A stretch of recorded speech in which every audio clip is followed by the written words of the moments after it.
File number 32। পৃষ্ঠা 229। উত্তর আমেরিকার পরবর্তী অংশ টিকা লেখো। 1 মিসিসিপি মিসৌরি। উত্তর আমেরিকা মহাদেশের প্রধান নদী হচ্ছে মিসিসিপি এবং মিসিসিপি নদীর প্রধান উপনদী হচ্ছে মিসৌরি। উৎস মোহনা। মিসিসিপি নদীটি সুপিরিয়র হ্রদের পার্শ্ববর্তী শিল্ড অঞ্চলে অবস্থিত ক্ষুদ্র ইটাস্কা হ্রদ থেকে উৎপন্ন হয়ে মেক্সিকো উপসাগরে পৌঁছেছে। দৈর্ঘ্য। মিসিসিপি নদীর দৈর্ঘ্য হচ্ছে 2340 কিলোমিটার এবং উপনদী মিসৌরির সাথে যুগ্মভাবে এই দৈর্ঘ্য হচ্ছে 4681 কিলোমিটার। অর্থাৎ যুগ্ম দৈর্ঘ্য হিসেবে মিসিসিপি মিসৌরির নাম হলো পৃথিবীর দীর্ঘতম নদী। উপনদী মিসিসিপি। প্রধান উপনদী মিসৌরি পশ্চিমের রকি পার্বত্য অঞ্চল থেকে উৎপন্ন হয়ে সেন্ট লুই বন্দরের কাছে মিসিসিপি নদীর সঙ্গে মিশেছে। মিসিসিপির ডান তীরে দুটি উপনদী হচ্ছে রেড ও আরকানসাস ও বাম তীরে দুটি উপনদী হচ্ছে ওহাইও ও টেনেসি। প্রচুর পরিমাণে পলি জমে এই নদীর মোহনায় পাখির পায়ের মতো আকৃতির বদ্বীপ সৃষ্টি হয়েছে। গুরুত্ব। 1 এই নদীটি মোহানা থেকে 1600 কিলোমিটার পর্যন্ত নৌবহনযোগ্য। 2 সেন্ট লুই, সেন্ট পল, মিনিয়াপলিস, কানসাস সিটি প্রভৃতি প্রধান শহর ও বন্দর এই নদীর তীরে অবস্থিত। 3 কৃষি, শিল্প, বাণিজ্যে নদীর ভূমিকা অপরিসীম। 2 কলোরাডো। কলোরাডো আমেরিকার পশ্চিমাঞ্চলের প্রধান নদী। দৈর্ঘ্য। এই নদীটির দৈর্ঘ্য হচ্ছে 2334 কিলোমিটার। উৎস মোহনা। রকি পার্বত্য অঞ্চলের গ্র্যান্ড লেক থেকে উৎপন্ন হয়ে নদীটি পশ্চিমে প্রবাহিত হয়ে প্রথমে মিড হ্রদের বেশি মিশেছে এবং পরে ডেথ ভ্যালি ও মোহাভি মরু অঞ্চলের পূর্ব দিক দিয়ে প্রবাহিত হয়ে অবশেষে প্রশান্ত মহাসাগরের ক্যালিফোর্নিয়া উপসাগরে মিশেছে। এই নদীটি অ্যারিজোনা অঞ্চলে গ্র্যান্ড ক্যানিয়ন নামে একটি বিখ্যাত গিরিখাত সৃষ্টি করেছে। গিলা, ভোরালেস, ভার্জিন, ট্রেজার প্রভৃতি কলোরাডোর প্রধান উপনদী। গুরুত্ব। প্রকৃতপক্ষে মরুপ্রায় ক্যালিফোর্নিয়া উপত্যকাকে কৃষিপ্রধান অঞ্চলে রূপান্তরের নেপথ্যে কলোরাডো নদীর অবদান অনেক। এই নদীতে একাধিক বাঁধ এবং জলাশয় নির্মাণ করা হচ্ছে, এর মধ্যে হুবার বাঁধ উল্লেখযোগ্য। প্রশ্ন 3 ম্যাকেঞ্জি নদী। ম্যাকেঞ্জি নদীটি হচ্ছে কানাডার দীর্ঘতম তথা উত্তর আমেরিকার দ্বিতীয় দীর্ঘতম নদী। নদীটির দৈর্ঘ্য হচ্ছে 1738 কিলোমিটার। উৎস ও মোহনা। ম্যাকেঞ্জি নদীর শীর্ষ নদীটির নাম হচ্ছে পিস। এই নদীটি রকি পর্বত থেকে উৎপন্ন হয়ে উত্তরে প্রবাহিত হয়ে অ্যালবার্টা হ্রদ থেকে নির্গত স্লেভ নদীর সাথে মিশেছে। পরে এই দুই নদী মিলিত দ্বারা গ্রেট স্লেভ হ্রদের মধ্য দিয়ে প্রবাহিত হয়ে ম্যাকেঞ্জি নদীর নামে উত্তর দিকে প্রবাহিত হয়েছে। এরপর ম্যাকেঞ্জি নদী বহু জলধারে বিভক্ত হয়ে শেষে বৃহৎ আকারে বদ্বীপের সৃষ্টি করে বোফোর্স সাগরে পতিত হয়েছে। গ্রীষ্মকালে নদীটি নৌবহনযোগ্য হলেও শীতকালে পুরো নদীটারই জল জমে বরফে পরিণত হয়। প্রশ্ন 4 সেন্ট লরেন্স। আমেরিকার হ্রদ অঞ্চলের প্রধান নদী হল সেন্ট লরেন্স। সুপিরিয়র হ্রদের পশ্চিমে মিসিসিপি নদীর উৎসস্থলের কাছাকাছি একটি উচ্চভূমি থেকে সেন্ট লরেন্স নদীর উৎপত্তি।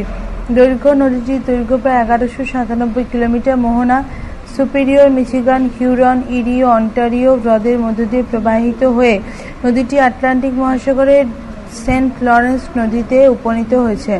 উপসাগরে পড়েছে। সেন্ট লরেন্স উপসাগরে পড়েছে। বিভিন্ন স্থানে এর নাম বিভিন্ন, যেমন 1 সুপিরিয়র ও হিউরন হ্রদের মাঝখানে সেন্ট মেরি। পৃষ্ঠা সংখ্যা 230। 2 হিউরন এবং ইরি হ্রদের মাঝখানে সেন্ট ক্লেয়ার নদী। 3 ইরি ও অন্টারিও হ্রদের মাঝখানে নায়াগ্রা নদী। গুরুত্ব। সেন্ট লরেন্স নদী জলপথের গুরুত্ব অপরিসীম। সমুদ্রপথে যাতায়াতকারী বড় জাহাজ এই নদীপথ দিয়ে দেশের অভ্যন্তরে প্রায় 1600 কিলোমিটার পর্যন্ত চলে আসে। যে সমস্ত অংশ সেন্ট লরেন্স নদী নৌ পরিবহনযোগ্য নয়, যেমন নায়াগ্রা জলপ্রপাত, সেখানে 5 দিয়ে আলাদা খাত কেটে ওয়েল্যান্ড খাল এবং লক গেট তৈরি করে জাহাজ চলাচলের ব্যবস্থা করা হয়েছে। প্রশ্ন 5 কলম্বিয়া নদী। উত্তর আমেরিকার উত্তর পশ্চিম অংশের প্রধান নদী হচ্ছে কলম্বিয়া। নদীটির দৈর্ঘ্য প্রায় 2000 কিলোমিটার। উৎপত্তি রয়েছে উত্তর আমেরিকা পশ্চিমের পার্বত্যভূমি অন্তর্গত রকি পর্বতমালা থেকে। এরপর নদীটি উত্তর পশ্চিম থেকে দক্ষিণে কয়েকটা ছোট হ্রদের মধ্য দিয়ে প্রবাহিত হয়েছে।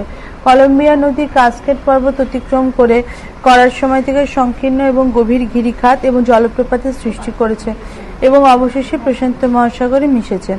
উপনদী। কলম্বিয়ার উপনদীগুলির মধ্যে স্নেক এবং স্পোকেন উল্লেখযোগ্য। গুরুত্ব। নদীটিতে বাঁধ ও জলাশয় নির্মাণ করে বন্যা নিয়ন্ত্রণ, জলসেচ এবং জলবিদ্যুৎ উৎপাদন করা হয়। প্রশ্ন 6 রিও গ্রান্ডে। এই নদীটি উত্তর আমেরিকার 5ম দীর্ঘতম নদী। নদীটির দৈর্ঘ্য প্রায় 3051 কিলোমিটার। উৎস মোহনা। রকি পর্বতের দক্ষিণ দিক থেকে উৎপন্ন নদীটি 1600 কিলোমিটার পথ দক্ষিণে প্রবাহিত হয়েছে। এরপর ডেলফিও শহরের কাছে নদীটি দক্ষিণ পূর্ব দিকে প্রবাহিত হয়ে শেষে মেক্সিকো উপসাগরে মিশেছে। গুরুত্ব আমেরিকা যুক্তরাষ্ট্র মেক্সিকো বিভিন্ন অংশে রিও গ্রান্ডি নদীর উপর বাঁধ ও জলাশয় সৃষ্টি করা হয়েছে। প্রশ্ন ৭। কানাডার কাগজ শিল্প। কানাডার শিল্ড অঞ্চলের বিশ্বের 25% কাগজের মণ্ড উৎপাদন করে। বিভিন্ন কারণে কানাডায় কাগজ শিল্প উন্নতি লাভ করেছে, যেমন ১. কাঁচামালের প্রাচুর্য। উত্তর আমেরিকা মহাদেশে কানাডার মধ্যভাগে এক বিশাল অঞ্চল জুড়ে রয়েছে সরলবর্গীয় অরণ্য। আকারে ও আয়তনে বনভূমির স্থান হচ্ছে বিশ্বে দ্বিতীয়। প্রথম হল রাশিয়ার তৈগা। এই সরলবর্গীয় অরণ্যের গাছের কাঠ নরম, যা কাগজ শিল্পের কাঁচামাল হিসেবে ব্যবহৃত হয়। ২. পরিবহন ব্যবস্থা। শীতকালে যখন সর্বত্র বরফ জমে যায় তখন গাছগুলি কেটে নদীর উপর ফেলে রাখা হয়। গ্রীষ্মে বরফ গলে গেলে গাছগুলি স্রোতে ভাসতে ভাসতে নিচের দিকে অগ্রসর হয় এবং নদী তীরবর্তী করাত গলাগুলিতে সমিল সেগুলি সংগ্রহ করে চেরাই করা হয়। পৃষ্ঠা 231। ৩. সুলভ জলবিদ্যুৎ। শিল্ড অঞ্চলে খরস্রোতা নদীগুলো জলবিদ্যুৎ উৎপাদনের সহায়ক। কানাডার জলবিদ্যুৎ কেন্দ্রগুলো বিভিন্ন কলকারখানার শক্তির যোগান দেয়। এছাড়া কিছু অনুকূল প্রাকৃতিক কারণে কানাডায় কাগজ শিল্প প্রভৃতি উন্নতি লাভ করেছে। প্রশ্ন ৮। শিকাগো। ইলিনয় রাজ্যের অন্তর্গত শিকাগো মিচিগান হ্রদের দক্ষিণ পশ্চিম তীরে অবস্থিত এবং হ্রদ অঞ্চলের বৃহত্তম শহর ও শিল্পকেন্দ্র। এই শহরের আরেক নাম হচ্ছে বাতাস নগরী, উইন্ড সিটি। বৃহত্তর শিকাগো লোকসংখ্যা প্রায় ২৭ লক্ষ। ২০১০ গণনা অনুযায়ী লোহা, ইস্পাত, ইঞ্জিনিয়ারিং, রাসায়নিক, চামড়া, বস্ত্রবয়ন প্রভৃতি নানা ধরনের শিল্প এখানে গড়ে উঠেছে। শিকাগোর আরেক নাম হচ্ছে পৃথিবীর কসাইখানা, কারণ এখানে অসংখ্য পশু প্রতিদিন বধ করা হয় ও মাংসের কৌটোজাতকরণ করে বিদেশে রপ্তানি করা হয়। শুধু শিল্পকেন্দ্র বা বাতাসের শহরই নয়, আমেরিকা যুক্তরাষ্ট্রের গুরুত্বপূর্ণ রেল জংশন হল শিকাগো।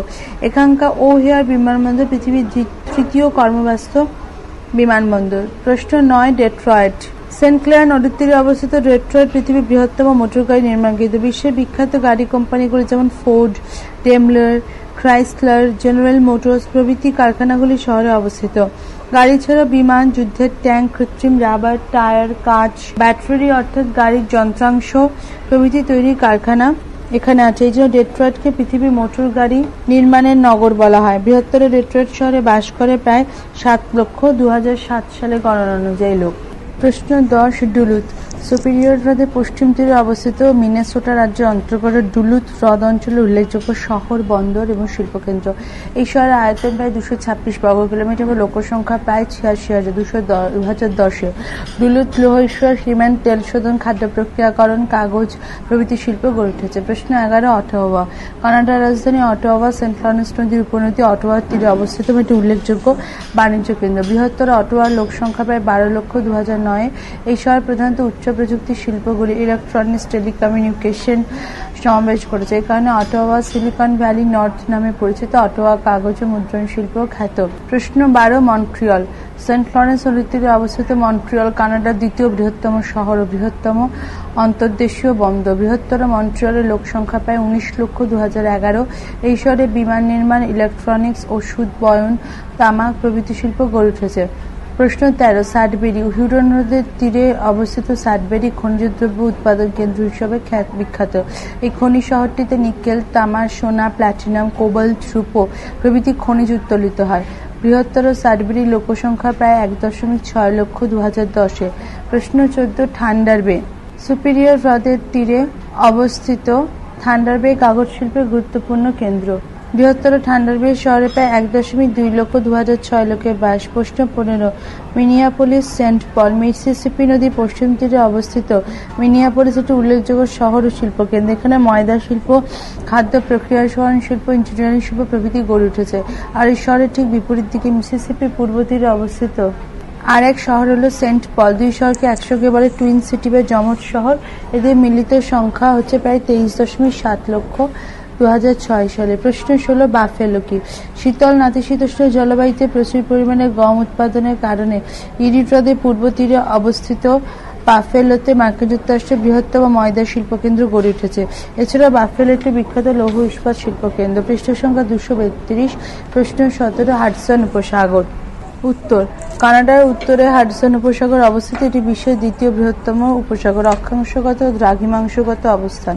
51 ডিগ্রি উত্তর অক্ষাংশ থেকে উত্তরে 70 ডিগ্রি উত্তর অক্ষাংশ এবং 78 ডিগ্রি পশ্চিম দ্রাঘিমাংশ থেকে 95 ডিগ্রি পশ্চিম দ্রাঘিমাংশের মধ্যবর্তী অংশে হাডসন উপসাগর অবস্থান করছে। আয়তন, এর মোট আয়তন প্রায় 1,23,00,000 বর্গ কিলোমিটার। গভীরতা, এটা খুব বেশি গভীর নয়, এর গড় গভীরতা 100 মিটার। জলের প্রকৃতি, স্বল্প বাষ্পীভবন এবং বরফ গলা জলের অধিক যোগান করার জন্য হাডসন উপসাগরের জল হচ্ছে স্বাদু প্রকৃতি। প্রশ্ন 18, কানাডার কাষ্ঠশিল্প। কাষ্ঠশিল্পে কানাডা বিশ্বের উল্লেখযোগ্য স্থান অধিকার করে আছে। কানাডার শিল্ড অঞ্চলে বিস্তীর্ণ এলাকায় স্বল্পবর্গীয় বৃক্ষের বনভূমি দেখা যায়। এই অঞ্চলে কাষ্ঠশিল্পের উন্নতির কারণগুলো হচ্ছে: 1, স্থানীয় কাঠ শিল্পের অন্যান্য উপকরণের যোগান; 2, কারখানাগুলোতে উন্নত প্রযুক্তিতে কাঠ ছেড়ায়; 3, উন্নত পরিবহন ব্যবস্থা; 4, দক্ষ শ্রমিক; 5, প্রচুর মূলধন; 6, স্বল্প পরিবহন ব্যয় প্রভৃতি। ব্যাখ্যামূলক উত্তর ভিত্তিক প্রশ্ন। প্রশ্নমান 5, নিচের প্রশ্নগুলো 11 থেকে 12টি বাক্যে উত্তর দাও। প্রশ্ন 1, উত্তর আমেরিকা ভৌগোলিক গুরুত্ব বর্ণনা করো। আয়তনে উত্তর আমেরিকা শুধু বিশ্বের তৃতীয় বৃহত্তম মহাদেশই নয়, এর ভৌগোলিক গুরুত্ব সীমাহীন। যেমন অবস্থান: পশ্চিম দিকে প্রশান্ত মহাসাগর, পূর্ব দিকে আটলান্টিক মহাসাগর। উত্তর আমেরিকা মহাদেশকে একদিকে যেমন বহিঃশত্রুর আক্রমণ থেকে রক্ষা করেছে, তেমনি অন্যদিকে মহাদেশটিকে নিজের স্বাতন্ত্র্য বজায় রাখতে সাহায্য করেছে। আবার দক্ষিণ দিকে পানামা যোজকের মধ্য দিয়ে কাটা পানামা খাল উত্তর আমেরিকা মহাদেশকে যেমন দক্ষিণ আমেরিকা মহাদেশ থেকে বিচ্ছিন্ন করেছে, তেমনি আটলান্টিক ও প্রশান্ত মহাসাগরের মধ্যে যোগসূত্র গড়ে তুলেছে।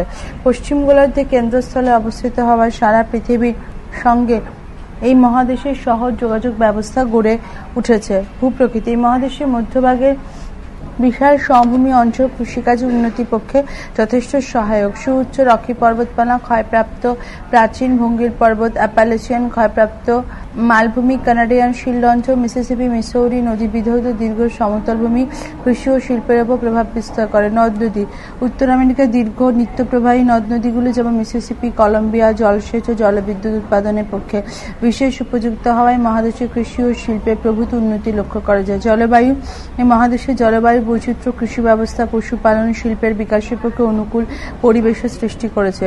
রৌদ্র করজ্জ্বল ভূমধ্যসাগরীয় জলবায়ু ক্যালিফোর্নিয়া প্রদেশে হলিউডে চলচ্চিত্র শিল্পের উন্নতিতে প্রত্যক্ষভাবে সাহায্য করেছে।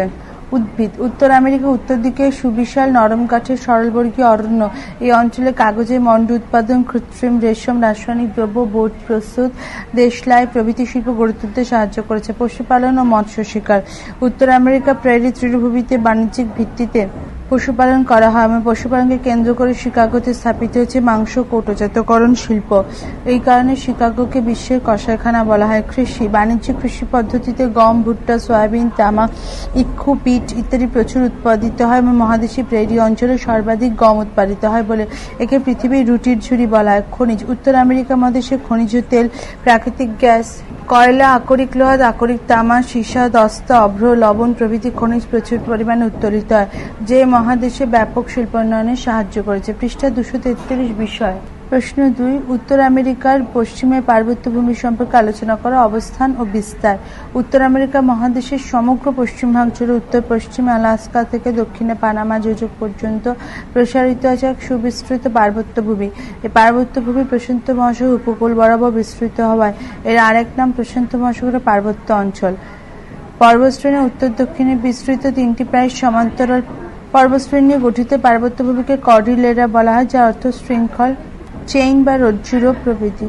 এই অঞ্চলে 3টি সমান্তরাল পর্বতশ্রেণীর মধ্যে 1 পূর্ব দিকে আছে রকি পর্বতমালা, 2 উত্তরে আলাস্কা রেঞ্জ, কানাডা যুক্তরাষ্ট্রের সীমান্তে কাসকেড পর্বত, ক্যালিফোর্নিয়া সিয়েরা নেভাডা পর্বত এবং দক্ষিণে মেক্সিকোতে পশ্চিম সিয়েরা মাদ্রে পর্বত। এর মধ্যে আলাস্কার যে অন্তর্গত ম্যাককিনলি 6195 মিটার সমগ্র উত্তর আমেরিকা মহাদেশে সর্বোচ্চ শৃঙ্গ। এই পার্বত্যভূমির তৃতীয় পর্বতশ্রেণীটি আলাস্কায় নাম সেন্ট হেলিয়ান্স রেঞ্জ, মধ্যভাগে কানাডা ও যুক্তরাষ্ট্রের নাম হচ্ছে কোস্ট রেঞ্জ।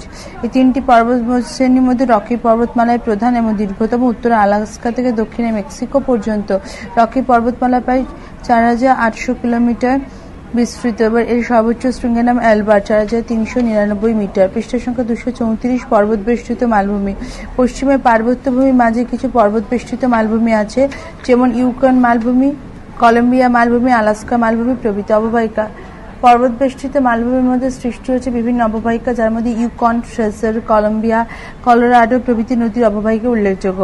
আগ্নেয়গিরি এই অংশে বলয়ের আকারে পোপাকাটেপেটল, ওরিজাবা, কলিমা প্রভৃতি আগ্নেয়গিরি আছে।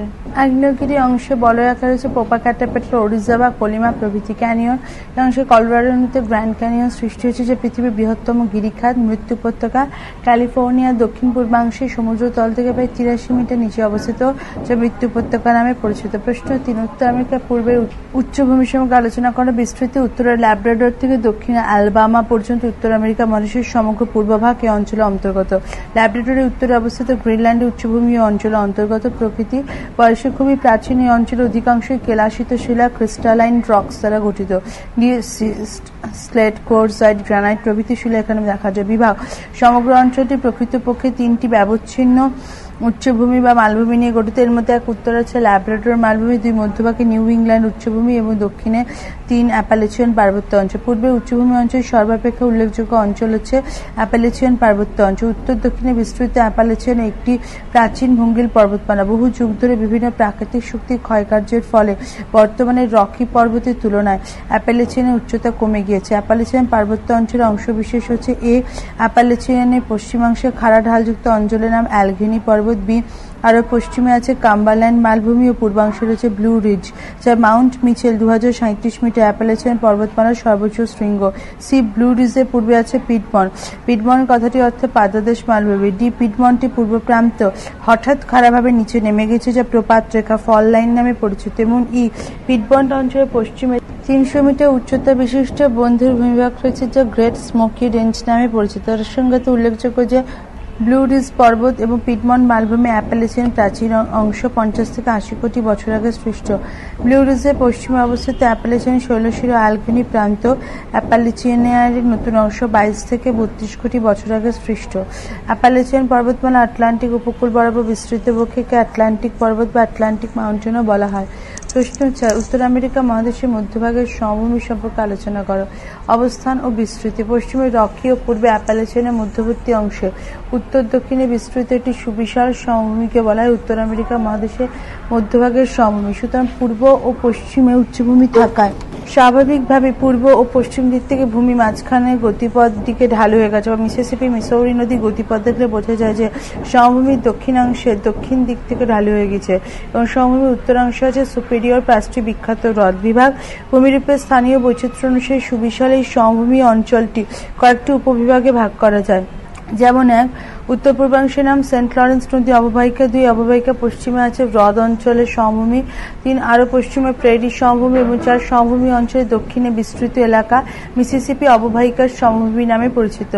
1, সেন্ট লরেন্স নদীর অববাহিকা পূর্বে উচ্চভূমি ও কানাডার শিল্ড অঞ্চলের মধ্যবর্তী অংশের মধ্য দিয়ে প্রবাহিত হয়েছে সেন্ট লরেন্স নদী, যার অববাহিকা গঠিত সংকীর্ণ সমভূমিটিকে বলা হয় সেন্ট লরেন্স নদীর অববাহিকা। 2, হ্রদ অঞ্চলের সমভূমি উত্তর আমেরিকা মহাদেশের কিছুটা উত্তর পূর্বাংশে 5টি বড় হ্রদ সুপেরিয়র, মিচিগান, হিউরন, ইরিও, অন্টারিও আছে। 5টি বড় হ্রদের দক্ষিণ তীরের এলাকাসমূহ নিয়ে গঠিত হয়েছে হ্রদ অঞ্চলের সমভূমি। 3, প্রেরি সমভূমি মধ্যভাগের সমভূমি অঞ্চলে বিস্তীর্ণ এলাকা জুড়ে যে তৃণক্ষেত্র রয়েছে তাকে বলা হয় প্রেরি সমভূমি বা তৃণভূমি। এখানকার ভূমিরূপ সাধারণভাবে সমতল হলেও ভূমিতে সামান্য ঢেউ খেলানো বা উঁচু নিচু প্রকৃতির। 4, মিসিসিপি অববাহিকার সমভূমি মিসিসিপি অববাহিকার সমভূমিটি পূর্বে উচ্চভূমি ও পশ্চিমে কর্ডিলেরা পার্বত্য অঞ্চলের মধ্যবর্তী স্থানে অবস্থিত। এই সমভূমিটি নদী অববাহিকা একেবারে দক্ষিণ প্রান্তে সৃষ্টি হচ্ছে মিসিসিপি নদী বদ্বীপ, যার আকৃতি পাখির পায়ের মতো। Birds foot delta.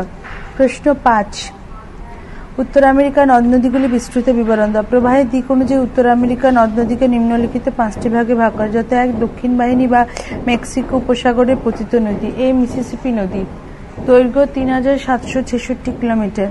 দক্ষিণ বাহিনী নদীগুলির মধ্যে সর্বাপেক্ষা উল্লেখযোগ্য হচ্ছে মিসিসিপি নদী। মিসিসিপি নদী সুপিরিয়র হ্রদের পশ্চিম দিকে ইটাস্কা হ্রদ থেকে উৎপন্ন হয়ে মধ্যভাগের সমভূমি ওপর দিয়ে দক্ষিণ দিকে বয়ে গিয়ে মেক্সিকো উপসাগরে পড়েছে। মিসিসিপি নদীর প্রধান উপনদীর নাম মিসৌরি।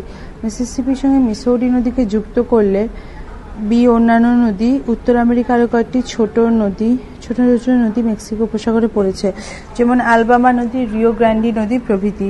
দুই পূর্ব বাহিনী বা আটলান্টিক মহাসাগরে পতিত নদী। এই সেন্ট লরেন্স নদী দৈর্ঘ্য 1197 কিলোমিটার। উত্তর আমেরিকা মহাদেশের পূর্ব বাহিনী নদীগুলির মধ্যে সর্বপ্রথম সেন্ট লরেন্স নদী অন্টারিও হ্রদের কাছ থেকে উৎপন্ন হয়ে সেন্ট লরেন্স উপসাগরে পড়েছে।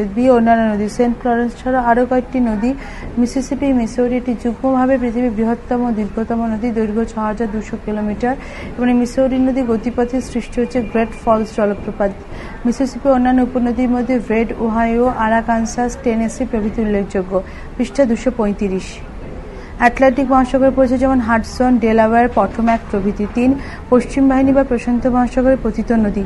2 পূর্ব বাহিনী বা আটলান্টিক মহাসাগরে পতিত নদী। সেন্ট লরেন্স নদী 1197 কিলোমিটার। উত্তর আমেরিকা মহাদেশের পূর্ব বাহিনী নদীগুলির মধ্যে সর্বপ্রথম সেন্ট লরেন্স নদী অন্টারিও হ্রদের কাছ থেকে উৎপন্ন হয়ে সেন্ট লরেন্স উপসাগরে পড়েছে। অন্যান্য নদী। সেন্ট লরেন্সের আরও কয়েকটি নদী হচ্ছে মিসিসিপি, মিসৌরি। যুগ্মভাবে পৃথিবীর বৃহত্তম ও দীর্ঘতম নদী, দৈর্ঘ্য 6200 কিলোমিটার এবং মিসৌরি নদী গতিপথে সৃষ্টি হচ্ছে গ্রেট ফলস জলপ্রপাত। মিসিসিপি অন্যান্য নদীর মধ্যে রেড, ওহাইও, আরাকানসাস, টেনেসি প্রভৃতি উল্লেখযোগ্য। আটলান্টিক মহাসাগরে পড়েছে যেমন হাডসন, ডেলাওয়্যার, পোটোম্যাক প্রভৃতি। 3 পশ্চিম বাহিনী বা প্রশান্ত মহাসাগরে পতিত নদী। কলোরাডো নদী, দৈর্ঘ্য 2334 কিলোমিটার। এই নদীটি মার্কিন যুক্তরাষ্ট্রের কলোরাডো রাজ্যের উত্তরে অবস্থিত রকি পার্বত্য অঞ্চল থেকে উৎপন্ন হয়ে প্রথমে পশ্চিমে পরে দক্ষিণে প্রবাহিত হয়ে উত্তর পশ্চিমে অ্যারিজোনা অঞ্চলে বিখ্যাত গ্রেডিকাল গ্র্যান্ড ক্যানিয়নের সৃষ্টি করে প্রশান্ত মহাসাগরীয় ক্যালিফোর্নিয়া উপসাগরে পড়েছে। পৃষ্ঠা 236। অন্যান্য নদী। পশ্চিমে পার্বত্যভূমি বা কর্ডিলেরা থেকে উৎপন্ন হয়ে হিউকন, ফ্রেজার, কলম্বিয়া, স্যাক্রামেন্টো প্রভৃতি নদী পশ্চিম দিকে প্রবাহিত হয়ে প্রশান্ত মহাসাগরে পড়েছে। 4 উত্তর বাহিনী নদী বা উত্তর মহাসাগর হাডসন উপসাগরে পতিত নদী। নেলসন নদী, দৈর্ঘ্যে 2575 কিলোমিটার। এই নদীটি উইনিপেগ হ্রদ থেকে উৎপন্ন হওয়ার পর কানাডার উপর দিয়ে উত্তর পূর্ব দিকে প্রবাহিত হওয়ার পর হাডসন উপসাগরে পড়েছে। অন্যান্য নদী। কানাডার শিল্ড অঞ্চলে বিভিন্ন হ্রদ থেকে উৎপন্ন আলবানি, চার্চিল প্রভৃতি ছোট ছোট নদী উত্তর দিকে প্রবাহিত হয়ে হাডসন উপসাগরে পড়েছে। 5 অন্তর্বাহিনী নদী। উত্তর আমেরিকার কয়টি নদী গতিপথ মহাদেশের অভ্যন্তরে সীমাবদ্ধ, যেমন সাসকাচুয়ান নদী। এছাড়া রেড নদীও একটি অন্তর্বাহিনী নদী। জেনে রাখো উত্তর আমেরিকা মহাদেশের নদ নদী। নদীর নাম। আটলান্টিক মহাসাগরে পতিত সেন্ট লরেন্স। উৎসস্থল অন্টারিও হ্রদের কাছ থেকে উৎপন্ন হয়েছে। প্রবাহমান উৎস নদীর নাম সেন্ট লুইস। অন্টারিও হ্রদ থেকে উৎপন্ন হয়ে সেন্ট লরেন্স উপসাগরে পড়েছে। উপনদী অটোয়া সেন্ট মরিস হ্রদের অঞ্চলকে আটলান্টিক মহাসাগরের সাথে যুক্ত করেছে। 2 প্রশান্ত মহাসাগরে পতিত ইউকন 3187 কিলোমিটার। শীর্ষ নদীর নাম লিউয়েস ও পেলি। কোস্ট পর্বতে উত্তরে কানাডার অ্যাটলিন হ্রদ থেকে উৎপন্ন হয়েছে। নদীটি আলাস্কা উপদ্বীপকে দ্বিধায় বিভক্ত করে বেরিং সাগরে পড়েছে। নদীটি বছরের বেশিরভাগ সময় বরফাবৃত। কলোরাডো রকি পার্বত্য অঞ্চল থেকে উৎপন্ন হয়েছে। পশ্চিমে মিড হ্রদ ও পরে ডেথ ভ্যালি ও মোজাফি মরু দক্ষিণ পূর্বে বয়ে ক্যালিফোর্নিয়া উপসাগরে পড়েছে। উপনদী গিলা, ফ্রেজার ক্যানিয়ন বিশ্ববিখ্যাত গ্র্যান্ড ক্যানিয়ন, দৈর্ঘ্য 446 কিলোমিটার, নদীতে অবস্থিত। 3 উত্তর সাগরে পতিত ম্যাকেঞ্জি গ্রেট সেলফ হ্রদ থেকে উৎপন্ন হয়েছে। গ্রেট সেলফ গ্রেট বিয়ার হ্রদ অতিক্রম করে বোফোর্ট উত্তর উপসাগরে পড়েছে। উপনদী পিস ক্লিয়ারলি 1738 কিলোমিটার। 4 মেক্সিকো উপসাগরে পতিত মিসিসিপি, মিসৌরি 6200 কিলোমিটার। যুগ্মভাবে পৃথিবীর বৃহত্তম নদী। ইটাস্কা হ্রদ থেকে উৎপন্ন হয়েছে। মধ্যভাগে মালভূমির মধ্য দিয়ে দক্ষিণে প্রবাহিত হয়ে মেক্সিকো উপসাগরে পড়েছে। যুক্তরাষ্ট্রের মন্টানা প্রদেশের রকি পার্বত্য অঞ্চল থেকে উৎপন্ন মিসৌরি নদী দক্ষিণ পশ্চিমে বয়ে মিসিসিপিতে মিশেছে। উপনদী ওহিও, রেড, আরকানসাস। প্রশ্ন 6। উত্তর আমেরিকার জলবায়ুতে বৈচিত্র্য সৃষ্টির কারণগুলো কি কি? অথবা উত্তর আমেরিকার জলবায়ুর উপর প্রভাব সৃষ্টিকারী মূল উপাদানগুলি বা নিয়ন্ত্রকগুলি বর্ণনা করো। উত্তর আমেরিকার জলবায়ু বৈচিত্র্যপূর্ণ হওয়ার কারণগুলো হচ্ছে অক্ষাংশগত বিস্তার। উত্তর আমেরিকা মহাদেশটি নিরক্ষরেখা উত্তরের 7 ডিগ্রি থেকে 83 ডিগ্রি উত্তর অক্ষাংশের মধ্যে বিস্তৃত। উত্তর এবং দক্ষিণের কিছু এলাকা ছাড়া উত্তর আমেরিকায় প্রধানত নাতিশীতোষ্ণ জলবায়ু পরিলক্ষিত হয়। মেক্সিকো অঞ্চলের উপর দিয়ে কর্কট ক্রান্তি রেখা 23.5 ডিগ্রি উত্তর বিস্তৃত হওয়ায় দক্ষিণ মেক্সিকোতে, মধ্য আমেরিকা ও ক্যারিবিয়ান দ্বীপপুঞ্জে বিভিন্ন দেশে উপক্রান্তীয় জলবায়ু পরিলক্ষিত হয়। এই মহাদেশের উত্তরাংশে সুমেরু বৃত্তের 63.5 ডিগ্রি উত্তরে বেশি অন্তর্গত হওয়ায় এই স্থানীয় অঞ্চলকে হিমশীতল মেরু জলবায়ু পরিলক্ষিত হয়। পৃষ্ঠা 237। আকার। মহাদেশের ওপরের অংশটি চওড়া হওয়ায় মধ্যভাগীয় অঞ্চলগুলি সমুদ্র থেকে বহু দূরে অবস্থিত, ফলে এখানকার জলবায়ু মহাদেশীয় প্রকৃতির। আবার দক্ষিণ দিকে অঞ্চলগুলো সমুদ্রের নিকটে অবস্থিত হয়, জলবায়ু সমভাবাপন্ন উপকূলীয় প্রকৃতি। পর্বতশ্রেণীর অবস্থান। মহাদেশের পূর্ব ও পশ্চিমের পর্বতশ্রেণীগুলো উত্তর দক্ষিণে প্রায় লম্বালম্বিভাবে বিস্তৃত। এই জন্য শীতকালে উত্তরের সুমেরু থেকে আসা সুমেরু থেকে আসে হিমশীতল বায়ু বাধাহীনভাবে দক্ষিণ দিকে বহুদূর পর্যন্ত চলে আসে, ফলে মহাদেশে অর্ধেকেরও বেশি এলাকায় তাপমাত্রা হিমাঙ্কের নিচে নেমে যায়। পশ্চিম দিকে রকি পর্বত উত্তর দক্ষিণে অবস্থান করা জন্য পশ্চিমের সামুদ্রিক বায়ুপ্রবাহ মধ্য আমেরিকায় প্রবেশ করতে পারে না। উষ্ণ ও শীতল সমুদ্র স্রোত উত্তর আমেরিকার দক্ষিণ পূর্ব এবং উত্তর পশ্চিম উপকূল দিয়ে যথাক্রমে উষ্ণ উপসাগরীয় স্রোত এবং উষ্ণ ক্যালিফোর্নিয়া স্রোত প্রবাহিত হয়, এবং এই দুই উপকূলে বায়ুর উষ্ণতা বেশি থাকে এবং আবহাওয়া অপেক্ষাকৃত উষ্ণ হয়। অন্যদিকে উত্তর পূর্ব ও দক্ষিণ পশ্চিম উপকূল বরাবর যথাক্রমে শীতল ল্যাব্রাডর স্রোত ও শীতল আলাস্কা স্রোত প্রবাহিত হয়, ফলে ওই দুই উপকূলে আবহাওয়া যথেষ্ট শীতল থাকে। সমুদ্র থেকে দূরত্ব সমুদ্র থেকে বহু দূরে অবস্থিত মহাদেশে অভ্যন্তরভাগে বৃষ্টিপাত কম হয়, উষ্ণতার চরম ভাব অর্থাৎ সর্বোচ্চ ও সর্বনিম্ন উষ্ণতার মধ্যে পার্থক্য বেশি লক্ষ্য করা যায়। বায়ুপ্রবাহ উত্তর আমেরিকার মধ্য অক্ষাংশে দক্ষিণ পশ্চিম পশ্চিমা বায়ু, দক্ষিণাংশে উত্তর পূর্ব আয়ন বায়ুর প্রভাব লক্ষণীয় হওয়ার ফলে মধ্য অক্ষাংশে দক্ষিণ অক্ষাংশের তুলনায় বেশি বৃষ্টিপাত হয়। অন্যান্য কিছু বিষয় উত্তর আমেরিকার জলবায়ুতে বৈচিত্র্য সৃষ্টি করে, যেমন রকি পর্বতে প্রতিবাদ ঢাল থেকে অনুবাদ ঢালে আসে উষ্ণ তুষারভক্ষক স্থানীয় চিনুক বায়ু সাময়িক জলবায়ু পরিবর্তন ঘটায়। পরবর্তী অংশ পরবর্তী ফাইলে।